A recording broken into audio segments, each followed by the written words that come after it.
પાર્ટીના લડાયક નેતા અને પૂર્વ કચ્છના પ્રમુખ ડોક્ટર કાયનાતબેન આથા જે રીતે આખો આંદોલનને લઈને અને લોકોનો ન્યાય અપાવવા માટે, દારૂનો અડ્ડાઓ બંધ કરવા માટે, નશામુક્ત કચ્છ બનાવવા માટે કામ કરી રહ્યા છે, ત્યારે ભારતીય જનતા પાર્ટીના પેટમાં તેલ રેડાયો, પાણી રેડાયો, ઝેર રેડાયો, જે થયું એ કેમ કે આવકના સ્ત્રોત બંધ થવા માંડ્યા.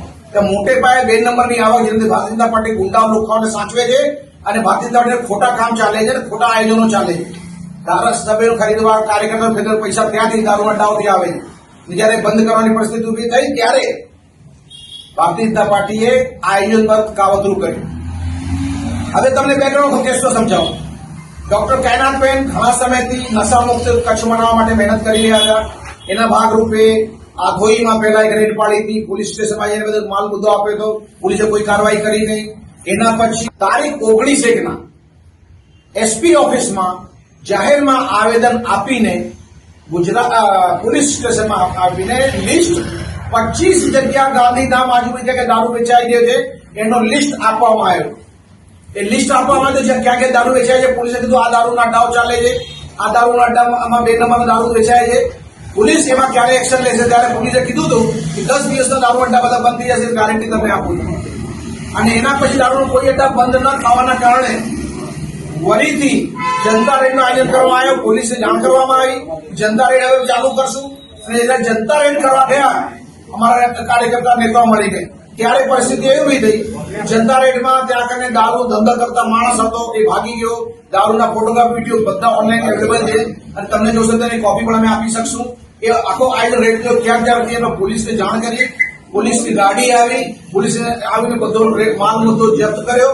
પોલીસે એફઆઈઆર કરી કે ન કરી બાબત આજે કોઈને ખબર નથી, પણ પોલીસે કાર્યવાહી કરવાને જવાન આપી અમને. પણ એના પછી ભારતીય જનતા પાર્ટી હોદ્દેદારો અને પોલીસે મળે એક આયોજન કર્યું. કયા રીતે આ બેનને રોકાય, કયા રીતે કચ્છને નશામુક્ત બનવાનું જો આંદોલન ચાલે છે એને સફળ ન થવા દેવામાં આવે. જો કચ્છ નશામુક્ત થશે તો 2 નંબરના આવક જે પોલીસની ને ભાજપના લોકોની છે એ બંધ થઈ જશે. એટલે એનાથી બચવા માટે નશામુક્ત આંદોલનને ખારીજ પાડવા માટે, બંધ કરવા માટે એક કાવતરું ઘડ્યું.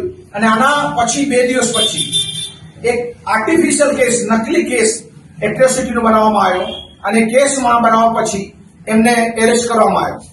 ખાલી એ આયોજનમાં અમારા ડોક્ટર કાયનાત આથા અંસારી અને સાથે દિગુભા પણ હતા.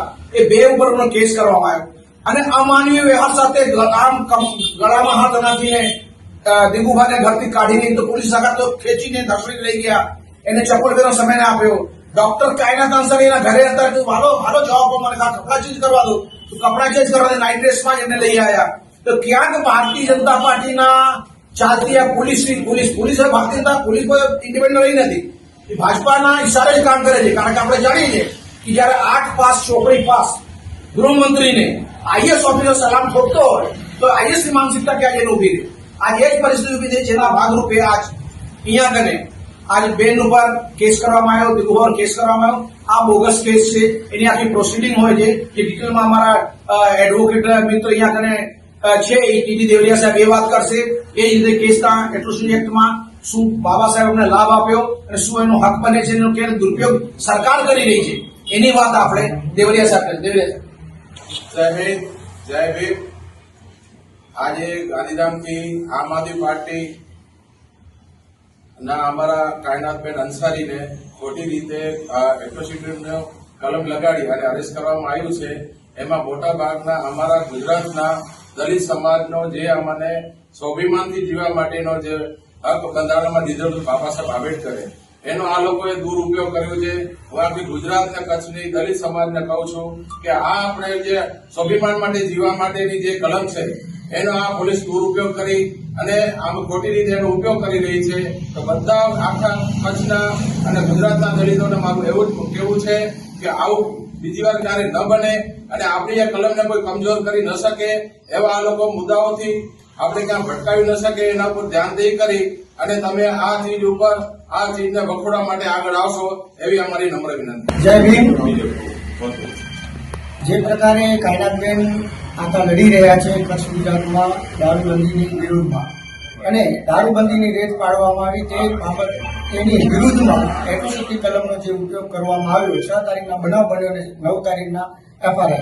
તો સુપ્રીમ કોર્ટનો જજમેન્ટ છે કે એમાં પ્રિલિમિનરી તપાસ કરવી જોઈએ, હકીકત શું છે એના બાદ કેસ થવો જોઈએ.